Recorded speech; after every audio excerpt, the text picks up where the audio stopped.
السلام علیکم دوستو، میں ہوں معظم فخر۔ آج آپ کی خدمت میں دوبارہ حاضر ہوں اور آج ہم بات کریں گے کہ سیاست کے سینے میں دل نہیں ہے۔ سیاست کے سینے میں دل کیوں نہیں ہوتا؟ اس کی وجہ یہ ہے کہ ہم سیاست کو عوام کی خدمت کے لیے ذریعہ نہیں سمجھتے۔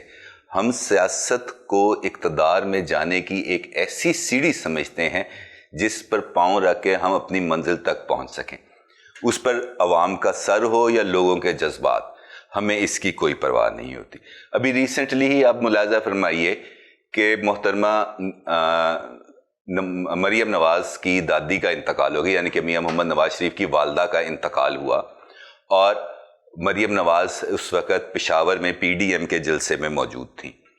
وہاں سے انہوں نے 5:15 ساڑھے 5 بجے کے قریب بلاول کی تقریر کے دوران سٹیج پر آئیں اور یہ کہا کہ مجھے ابھی اطلاع ملی ہے کہ میری دادی کا انتقال ہو گیا، لہٰذا مجھے واپس جانا ہے، آپ سے بات پھر کبھی ہم کریں گے۔ واپسی پر انہوں نے ایک ٹویٹ کیا جس میں انہوں نے کہا کہ میری دادی کا انتقال ہو گیا اور حکومت کے کسی نمائندے یا کسی سرکاری اہلکار کو اس بات کی توفیق ہی نہیں ہوئی کہ وہ مجھے بتا دیتا کہ میری دادی کا انتقال ہوا۔ تو حضور، کیا حکومت کی یا سرکاری اہلکاروں کی یہ ذمہ داری بنتی ہے کہ وہ آپ کو آگاہ کرے کہ آپ کے گھر میں یہ واقعہ ہو گیا؟ ساتھ ہی وہ فرماتی ہیں کہ میں نے میاں نواز شریف صاحب سے یہ اپیل کی ہے کہ اس وقت ملک میں ایک نہایت فاشسٹ حکومت موجود ہے، لہذا اس ظالم حکومت کے ہوتے ہوئے آپ کو وطن واپس نہیں آنا چاہیے۔ تو سوال یہ ہے کہ اگر کل ان کی جدوجہد کے نتیجے میں اقتدار ایک پکے ہوئے پھل کی طرح ان کی جھولی میں آ گرتا ہے تو کیا نواز شریف صاحب اس ملک میں تشریف نہیں لائیں گے؟ اس وقت ایسی کون سی صورتحال ڈیولپ ہو جائے گی حضور؟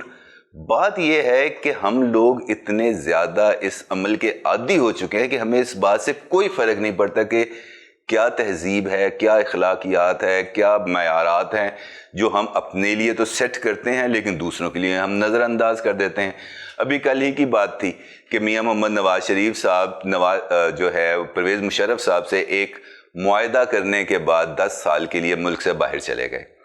اسی دوران اسی جلاوطنی کے دوران ان کے والد کا انتقال ہو گیا، لیکن وہ ان کی تدفین کے لیے ملک میں نہیں آئے بلکہ کلثوم نواز ان کی میت کو لے کے یہاں پر آئیں اور جاتی عمرہ میں ان کی تدفین کی گئی اور تدفین کے بعد وہ بھی واپس چلی گئیں۔ سوال یہ ہے کہ کلثوم نواز صاحبہ کا انتقال ہوا لندن میں، تو ان کے صاحبزادے کیوں پاکستان نہیں آئے؟ ان کو تو پاکستان میں آنے پر کوئی پابندی نہیں ہے، وہ برطانوی شہری بھی ہیں، لیکن اس کے باوجود وہ نہیں آئے کیونکہ یہاں پر ان کے خلاف مقدمات ہے۔ Same is the case with Mian Nawaz Sharif صاحب۔ نواز شریف صاحب اس ملک کی عدالتوں میں یہ ضمانت دے کے گئے ہیں کہ وہ اپنے علاج کو کمپلیٹ کروانے کے بعد وطن واپس آ جائیں گے، اور شہباز شریف صاحب اس بات کے ضامن ہیں۔ لیکن ہوا کیا؟ وہ یہاں سے لندن چلے گئے، لیکن ابھی تک نہ ان کا علاج شروع ہوا نہ علاج مکمل ہوا، کیونکہ علاج شروع ہوگا تو علاج مکمل ہوگا۔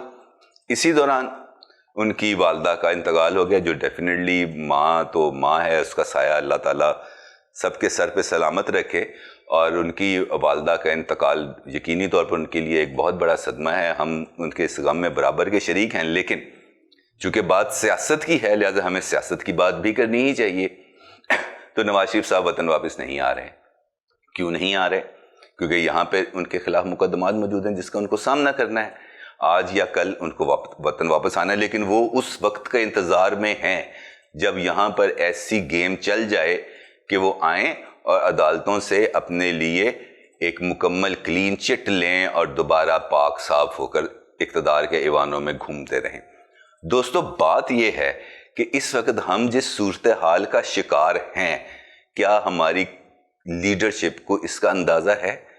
کیا نواز شریف صاحب کو اس کا اندازہ ہے؟ کیا عمران خان صاحب کو اس کا اندازہ ہے؟ کیا آصف علی زرداری صاحب کو اس کا اندازہ ہے؟ نہیں، یقیناً نہیں، کیونکہ ان کا روزمرہ معاملات کے ساتھ دور دور کا واسطہ نہیں۔ ان تینوں میں سے کسی سے پوچھیں کہ اس وقت آٹے کا کیا بھاؤ ہے تو وہ دائیں بائیں دیکھنا شروع کر دیں گے، کیونکہ ان کے نزدیک ان چیزوں کی کوئی ویلیو نہیں ہے۔ ان سے پوچھا جائے کہ آلو کا ریٹ کیا ہے تو وہ بڑے آرام سے مسکرا کے دائیں بائیں دیکھیں اور کہیں گے یار تینوں پتہ ہے، خاموشی اختیار۔ ہم اس وقت ڈے ٹو ڈے افیئرز میں اتنے برے طریقے سے الجھ گئے ہیں کہ ہمیں اس بات سے کوئی فرق ہی نہیں پڑتا کہ کون آ رہا ہے کون جا رہا ہے، کیونکہ ہمیں تو اپنے پیٹ کے لالے پڑے ہوئے ہیں۔ نہ اس معاملے میں حکومت سوچتی ہے، نہ اپوزیشن سوچتی ہے۔ اوپر سے کرونا آ گیا، اور کرونا نے ایسے وار کر کے لوگوں کا تو